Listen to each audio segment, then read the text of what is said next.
Okay दोस्तों, तो F1 के दूसरे वीकेंड में आपका स्वागत है। दूसरा वीकेंड और दूसरी रेस चाइनीज ग्रां प्री। तो आज बात करते हैं शंघाई इंटरनेशनल सर्किट के बारे में। शंघाई इंटरनेशनल सर्किट एक काफी डिमांडिंग सर्किट, कैलेंडर के सबसे टेक्निकल सर्किट्स में से एक है। 5.451 किलोमीटर्स की एक लैप होती है, रेस होती है 56 लैप्स की।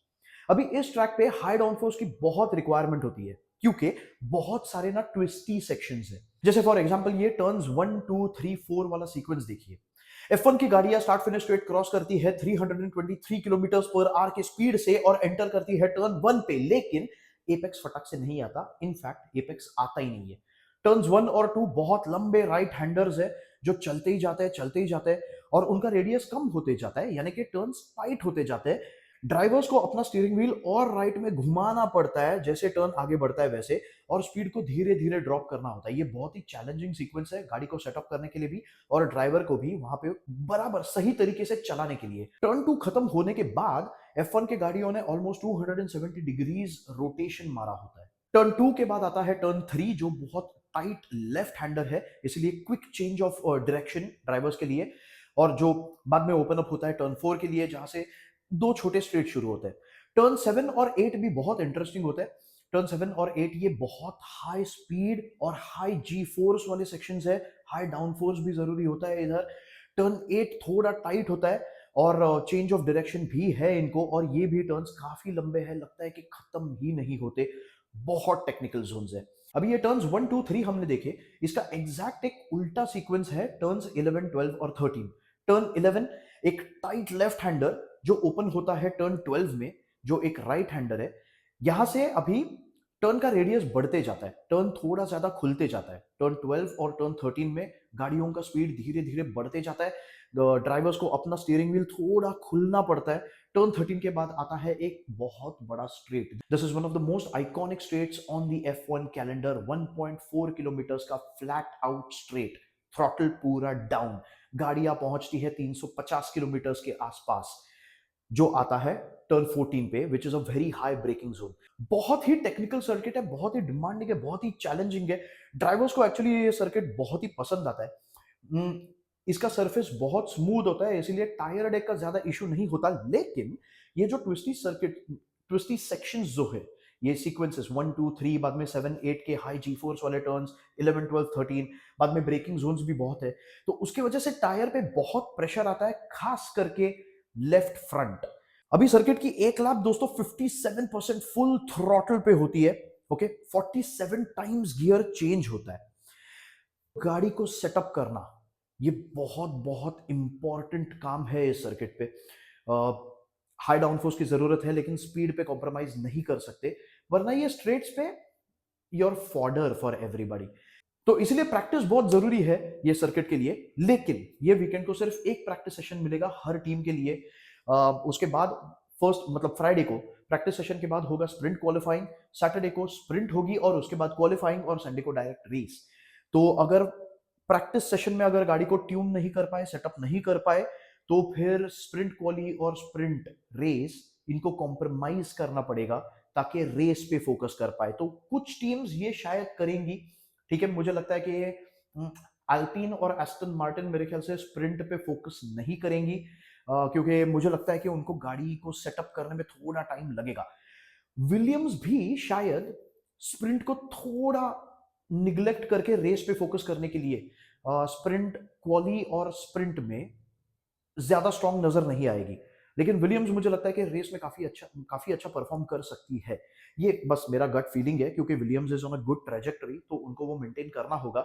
ऑब्वियसली स्प्रिंट में पॉइंट्स मिलते हैं, लेकिन the winner gets 8 points and the 8th person gets 1 point. So 8 7 6 5 4 3 2 1 ये पॉइंट्स होते हैं स्प्रिंट के।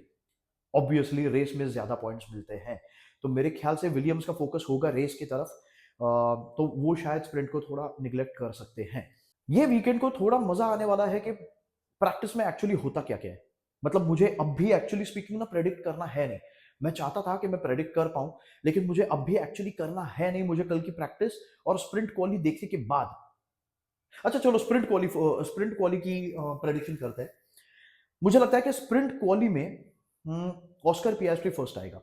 ऑस्कर पियास्ट्री थोड़ा रिवेंज के मूड में होगा। देखिए ऑस्ट्रेलियन ग्रां प्री में उसका परफॉर्मेंस एक्चुअली अच्छा था, बस एक गलती हो गई उससे जो एक्चुअली लैंडो नॉरिस ने भी करी, लेकिन लैंडो नॉरिस ने बस उस गलती को अच्छे से कंट्रोल किया, गाड़ी फिर से उसके कंट्रोल में आ गई और वो, हाँ मतलब उसका लॉस ज्यादा नहीं था। ऑस्कर पियास्ट्री थोड़ा ज्यादा ग्रेवल में घुस गया, थोड़ा ज्यादा ही गाड़ी को कंट्रोल नहीं कर पाया, तो बहुत घुस गया बेचारा, जिसके वजह से एक ऐसी रेस जिसमें एक्चुअली वो विक्ट्री के लिए फाइट कर रहा था अपने ही टीममेट के साथ, जहां पे वो बेयर मिनिमम सेकंड आ सकता था, वहां पे उसे सिर्फ 2 पॉइंट्स मिले।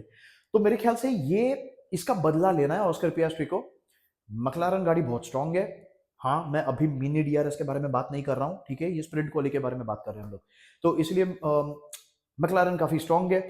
स्प्रिंट क्वाली में टायर वगैरह इसके बारे में कुछ सोचेगा नहीं, वो सीधा जाएगा और पोल लेके आ जाएगा वापस, बात खत्म।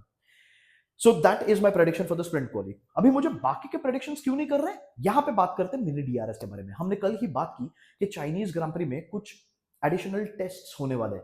एफआईए हर एक टीम के गाड़ियों को, उनके रियर विंग को, उनके डीआरएस वाले सेक्शंस को और नॉन डीआरएस वाले सेक्शंस को भी वो टेस्ट करने वाला है, क्योंकि उनको ऑस्ट्रेलियन ग्रां प्री के कुछ फुटेज और ऑनबोर्ड कैमरास और सेंसर्स की वजह से ऐसा पता चला है कि अभी भी कुछ टीम्स मिनी डीआरएस को इंप्लीमेंट कर रहे हैं, रूल्स में एक लूप होल है और उसको एक्सप्लॉइट कर रहे हैं, तो उसके टेस्ट होंगे चाइनीज ग्रां प्री में।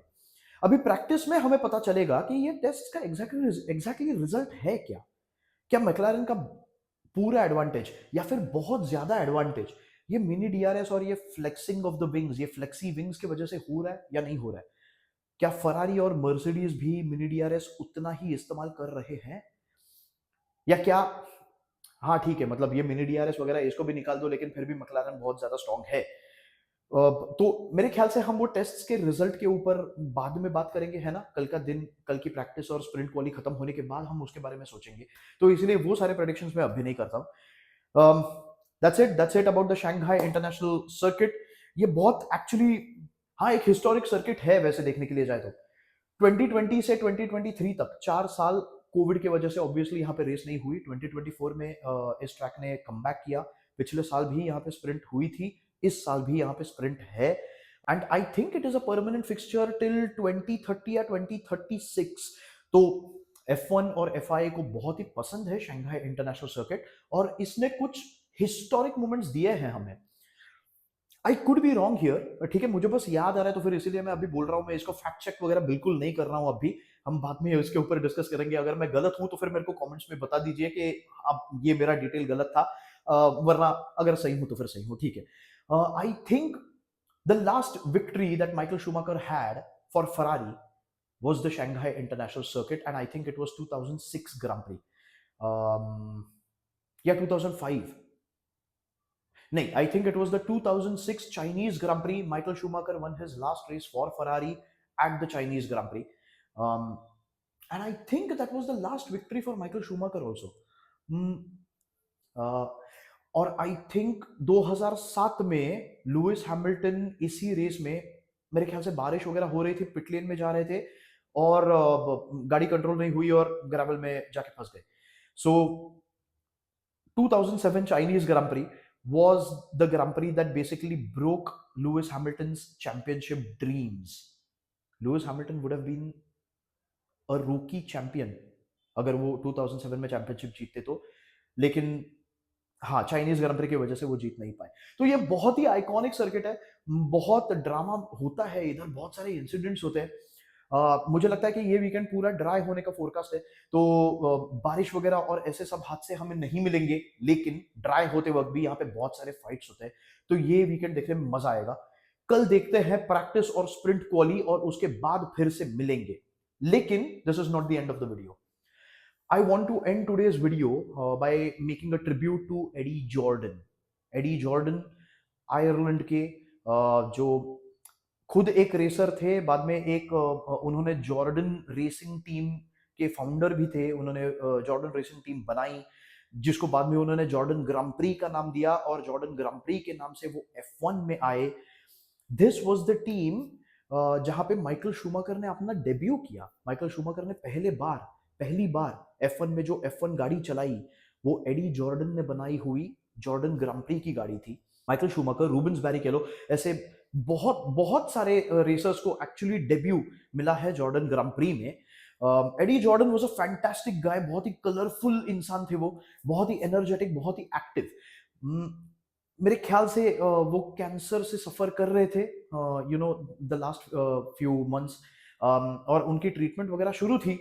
लेकिन आप उनके इंटरव्यूज देखो, रीसेंट टाइम्स के उनके इंटरव्यूज देखो, उनके पॉडकास्ट देखो, उनके अपियरेंसेस देखो, और आपको आपको पता नहीं चलेगा कि उनके उनको कैंसर था या फिर ऐसे कुछ। मतलब कैंसर जैसी बीमारी भी उनके एनर्जी को कंट्रोल नहीं कर पा रही थी, बट बहुत बहुत एनर्जेटिक थे। फॉर्मूला फॉर सक्सेस एक पॉडकास्ट है डेविड कुल्थार्ड और एडी जॉर्डन का, जो मैं फॉलो करता हूँ। बहुत इंसाइटफुल होता है, और you know F1 community has lost a very magnetic personality today. बहुत ही कैरिज्मेटिक थे वो, एक एक बहुत ही मतलब वो कहते थे जो सच है वो भी कहते थे, फिर वो अगर बिटर हो तो भी he would tell you the truth. And या जब भी कुछ अगर अच्छा किया हो किसी ड्राइवर ने, तो फिर उसको भी बहुत ही अच्छे से कॉम्प्लीमेंट करते थे। Yeah, F1 community has lost a character today, and something that the shoes will probably not be filled ever. But yeah, Eddie Jordan, we will miss you. When you go up to heaven, growl at us, um, just to celebrate your life. A small growl from me. Peace.